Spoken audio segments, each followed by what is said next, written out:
Écouter un extrait de la harpe africaine de Jonathan Ohana. Bonjour Jonathan. Bonjour. On est charmé par ce son qui nous semble venu d'ailleurs. Alors ce n'est pas la harpe du roi David et pourtant ça pourrait y ressembler.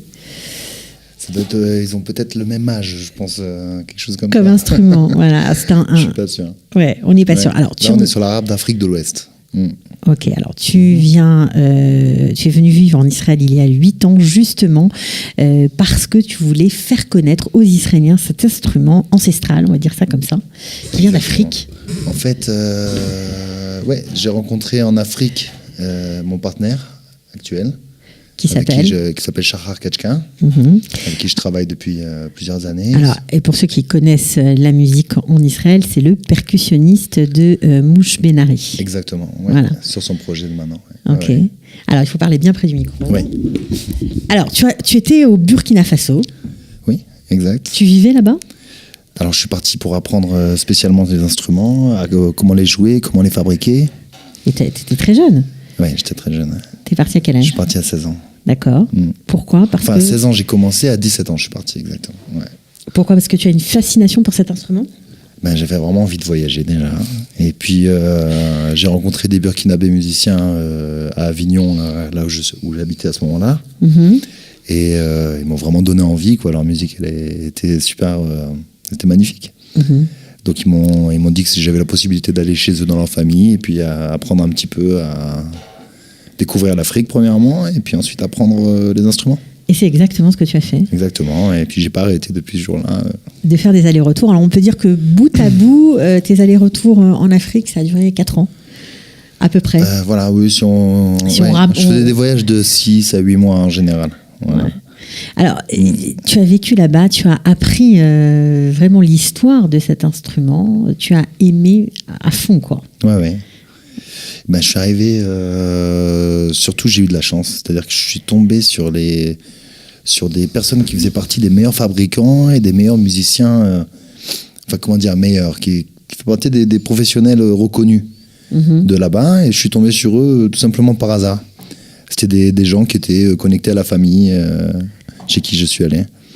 Et donc ça m'a permis de me retrouver entouré de la meilleure qualité de musique possible. Et alors, non seulement ils étaient musiciens, mais ils fabriquaient aussi leurs instruments. Alors dans les mêmes familles, il y avait une partie qui était musicien, une partie qui était fabricant. Ouais. Voilà. Alors, tu as appris toi aussi à fabriquer cet instrument. On peut le revoir ? Oui, bien sûr. Tu peux nous expliquer à partir de quoi c'est fait ? Parce qu'aujourd'hui, non seulement tu en joues, tu es prof, donc tu apprends aux jeunes Israéliens désireux d'en savoir plus et de s'entraîner, voilà, et pourquoi pas de jouer du goni, parce que c'est comme ça que ça s'appelle. On n'a pas encore prononcé le nom de cet instrument, mais tu les fabriques aussi. Alors, il y a le goni et la kora qui sont de la même famille d'instruments. D'accord, voilà. C'est quoi la différence ? Alors, la différence, c'est que le goni, c'est un instrument pentatonique qui est basé sur 5 notes. D'accord. Et la kora, c'est un instrument diatonique qui est basé sur 7 notes. Pardon. D'accord. Donc c'est plus compliqué de jouer de la kora. C'est a priori. Plus compliqué, ça dépend. Ouais, sauf que celui-là, il a plus que 5 notes a priori. C'est-à-dire que rythmiquement, celui-là peut être plus compliqué que la kora. D'accord, ouais. Ok, oui, parce qu'il y a la mélodie, mais alors. À chaque fois, c'est compliqué. Comment dire ? Moins il y a de notes, plus ça va être compliqué au niveau rythmique. Plus il y a de notes, plus ça va être compliqué au niveau mélodique et harmonique. Ok. Alors, tout simplement. De quoi est fait le goni? Alors le goni, c'est fait à partir d'une calebasse. Une calebasse, ça veut dire quoi? C'est de la famille de la courge. Donc une courge? Une citrouille? Une courge, une citrouille, exactement. C'est une citrouille africaine qu'on ne peut pas manger. Ils l'utilisent là-bas comme récipient, comme... ça devient très très dur. Ça a toutes sortes de tailles. C'est extrêmement dur. Enfin, ouais, c'est très dur. C'est extrêmement dur. Très dur. Une fois sec, c'est très très dur. Et puis ça peut atteindre des tailles assez impressionnantes. Hein. D'accord. Voilà, ça on est sur un modèle qui est assez petit quand même. Mais il y a plus toute. En fait, c'est ça qui détermine la taille de l'instrument, en gros. Ouais, la caisse de résonance de l'instrument. Bon, maintenant, c'est sûr que maintenant on fait aussi des gonis qui sont électriques, qui n'ont pas du tout de calebasse, qui sont complètement, comme vous voyez les violons électriques des fois. Ouais, donc on fait pareil pour le goni. Donc on a aussi des calebasses et des koras qui sont électriques qui permettent de voyager plus facilement et de s'entraîner sans avoir besoin de se trimballer une grosse calebasse. Mais bon, ça c'est le modèle original. Voilà. Il y a de la peau de chèvre aussi apparemment. Ça, voilà, modèle original avec de la peau de chèvre. Exactement. Et qu'est-ce que vous utilisez encore? Alors, c'est peau de chèvre, c'est des clous de tapisserie, on appelle ça. Il y a un système avec des clous de tapisserie pour maintenir la peau sur la calebasse. Et puis, il y a un système aussi avec des cordages. C'est des gonis qui sont encore plus traditionnels. Donc, ça, on peut en voir un sur les images derrière, un modèle comme ça. Donc, ça, c'était à l'ancienne avant qu'il y ait les clous de tapisserie. Donc, ils utilisaient des cordes. Des cordages pour maintenir la peau. Donc nous, on a un modèle assez particulier comme ça. On a de l'érable. Celui-là, il est fait en érable, mais bon, on utilise toutes sortes de bois. Ouais. Le venga, le mboya, on travaille beaucoup sur l'ébène africain. C'est un bois qui est jaune et noir en même temps. Ok. Ce qui est particulier aussi, c'est que puisque vous vivez aujourd'hui en Israël, vous avez même fait pousser dans les champs à côté de votre atelier des calebasses, et vous utilisez des bois israéliens aussi. C'est-à-dire que comme on fait venir les grosses calebasses d'Afrique, donc c'est assez facile de récupérer des grosses calebasses d'Afrique pour nous. Hein, et là, on est en train de travailler sur des modèles justement plus petits.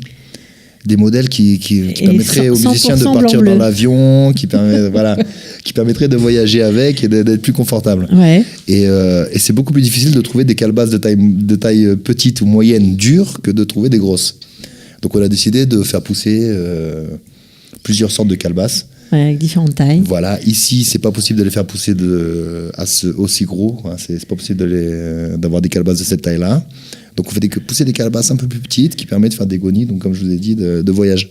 Ouais, des gonis de voyage, mais avec du bois aussi israélien, avec du palissandre, c'est ça? Alors voilà, il y a en Israël un bois qui s'appelle le sisam, qui est assez proche de la texture du palissandre, de rosewood en anglais. Voilà, donc on utilise beaucoup ce bois-là. Et ce qui est génial, c'est que je parlais en introduction de la harpe du roi David, mais vous en avez même créé une. Enfin, on ne sait pas vraiment si c'est ça. Voilà, mais... On est toujours à designer des nouveaux instruments. On essaie toujours de prendre... L'idée, c'est de prendre des instruments traditionnels, donc comme on dit, qui sont à la portée de tout le monde au niveau des gammes, au niveau assez facile pour pouvoir démarrer la musique. Ouais. Et ensuite... Ensuite, vous avez pris... de les moderniser et de découvrir des nouvelles techniques. D'accord. De rajouter des techniques. Alors, comment vous expliquer ça? Sur celui-là, c'est quand même un goni assez traditionnel. Hein. On l'a gardé. Ce qui est moderne dessus, c'est les clés mécaniques. Ouais. Voilà, et puis un peu le design qu'on a fait. Mais ça reste quand même un modèle assez traditionnel. Après, comme je disais, on fait des modèles électriques sans calebasse. Alors pourquoi vous avez choisi d'essayer d'imiter une harpe du roi David? Alors oui, pour la harpe du roi David. Oui. À chaque fois, on essaye de travailler sur des nouveaux modèles, comme on disait. Oui. Donc, à force de fabriquer, on fabriquait plusieurs gonis, et puis on s'est dit, il faudrait qu'on trouve un truc sympa qui représente bien Israël et tout ça, pas que l'Afrique. Et on est parti chez un ami qui faisait pousser les calebasses, donc chez qui on choisit quelques calebasses là-bas. Et il avait des formes de calebasses qu'il faisait pousser en Israël, qui étaient complètement bizarres par rapport à ce qu'on avait l'habitude, qui avaient une forme justement qui nous rappelait une harpe, un peu comme celle du roi David. Il y avait aussi des branches de palmier dattier. Donc on s'est dit quoi de plus symbolique. De plus symbolique, une branche de palmier dattier, une calebasse qui pousse en Israël, une sorte de calebasse qui arrive à pousser en Israël. Alors, les cordes, c'était les mêmes, j'imagine? Alors, les cordes, oui. Les cordes, c'est les mêmes. Mais par contre, on a choisi une gamme Bon, on peut l'accorder à n'importe quelle gamme, Bien c'est sûr. pas un problème, mais on a choisi quand même une gamme diatonique de 7 notes qui permet de jouer, c'est une gamme mineure harmonique, on appelle ça.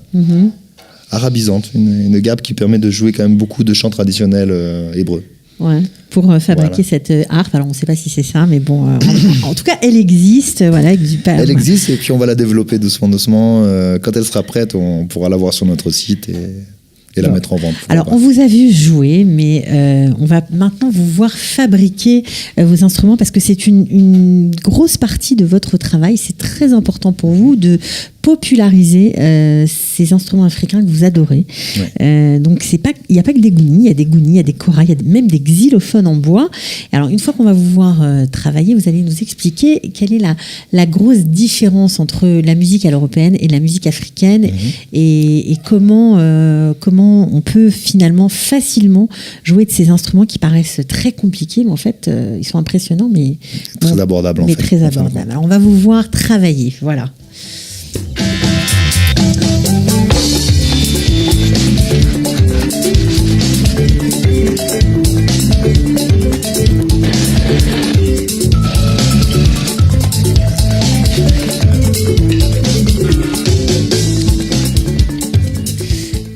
Voilà, alors là c'était un petit tour rapide de votre atelier. Alors d'ailleurs, puisqu'on a Rolamouet Pessard, on peut, je crois, venir vous voir en train de travailler vos instruments. Vous êtes un peu loin, mais c'est possible quand même. Comment on fait pour venir ? Alors on travaille au kibbutz Bet Keshet. D'accord. Voilà, et aussi on a un petit atelier à Pardes Rana. Donc c'est possible de nous rendre visite, il suffit de nous contacter par téléphone avant. Et puis, je peux donner le téléphone ? Oui, c'est possible de donner le téléphone. Alors 054 30 59 177. Si vous avez envie de découvrir l'univers de Jonathan Ohana et ses instruments africains, si vous avez envie d'en savoir plus, pourquoi pas même d'en acheter un. Allez, pourquoi pas. Ou d'apprendre à en jouer, vous pouvez l'appeler, il se fera un plaisir de vous recevoir. Voilà, c'est des moments où on est en famille, on a un peu de temps, donc ça vaut le coup de faire une balade comme ça. Alors, il faut dire quand même que celui qui vous a donné un coup de pouce au tout démarrage, c'est Mouche Bellari. Alors oui, c'est lui qui nous a donné aussi l'idée. Alors Mouche Bellari, pour ceux qui ne le connaissent pas, c'est un super chanteur israélien qui a des titres, des hits à l'appel. Alors comment il a fait pour vous donner un coup de main ? Qu'est-ce qui s'est passé ? Comment il a fait ? Est-ce qu'il voulait vraiment nous donner un coup de main à la base ? À la base, il voulait quand même... il voulait un instrument pour lui. Ah voilà, on le voit jouer d'ailleurs. Il a compris que j'étais le seul qui savait les fabriquer à cette période-là. Et voilà, il joue bien, il a bien appris. Je ne sais pas si c'est vous qui avez été son professeur, mais... un petit peu, il a appris un petit peu avec nous, il a appris surtout tout seul quand même. Voilà, ça c'est sur la plage de Moche, à Eilat. Donc il est venu acheter des instruments et puis c'est devenu tout simplement un ami et puis on est resté en contact et puis il nous a aidé tout simplement à développer un petit peu ce projet-là. Et ça nous a donné, c'est vrai, ça nous a donné le premier coup de pouce. Donc on est vraiment reconnaissant envers lui à ce niveau-là. Il nous a fait découvrir les capacités qu'on a aussi au niveau de la fabrication.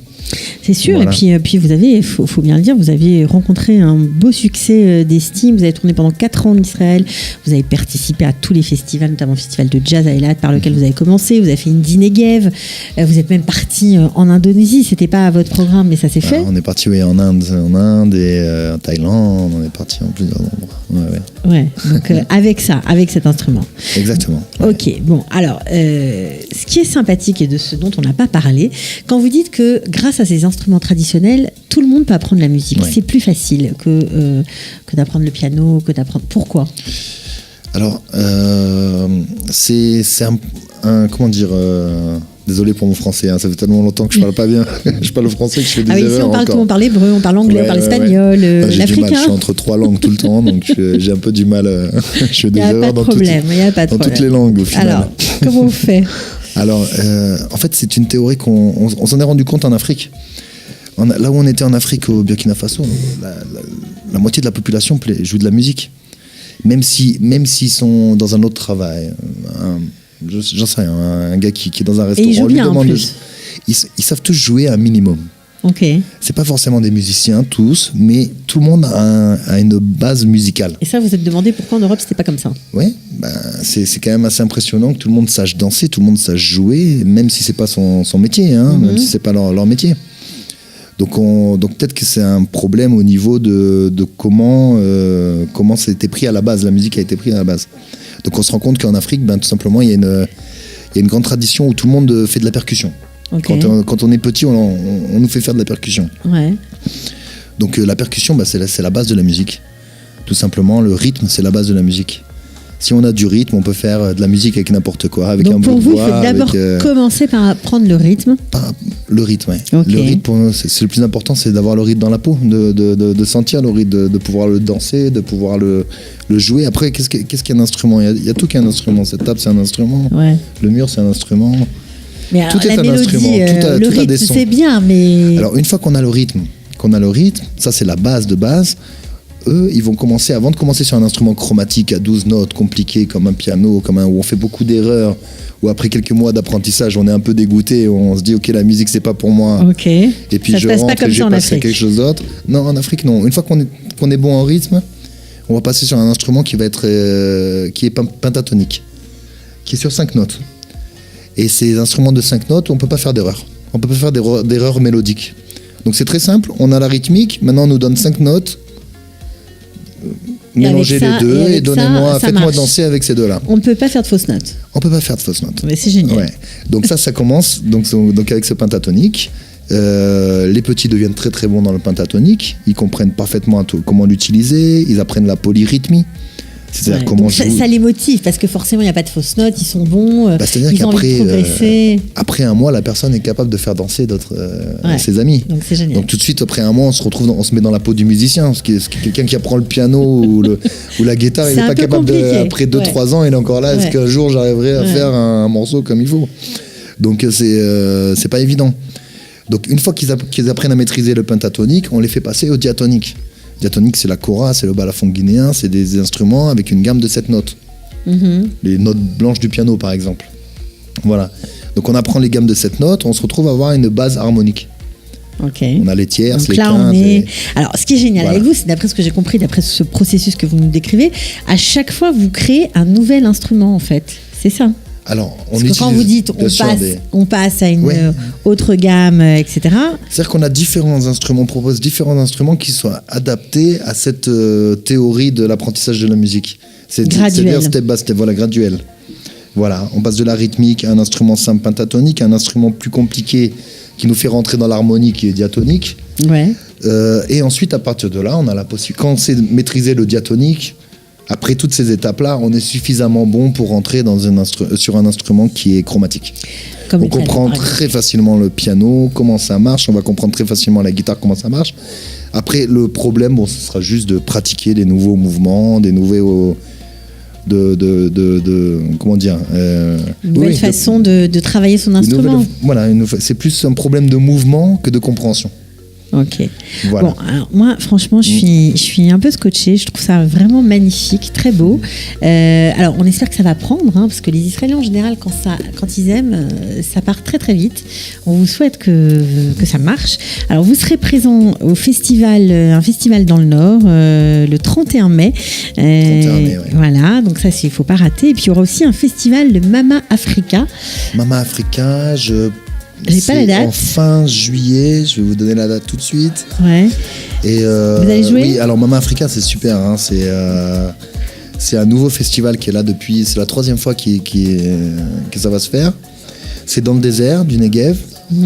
Et c'est tous les profs de musique africaine ou ce qui est connecté à l'Afrique en Israël, et ça commence maintenant oui, parce qu'il y a plein de partenariats d'Israël. Et il y a plein de partenariats économiques avec l'Afrique, à tous les niveaux, les partenariats culturels vont commencer, c'est génial. Ah ouais. Et du coup, c'est super, et ça a marché il y a 2 ans, on a fait c'était extraordinaire.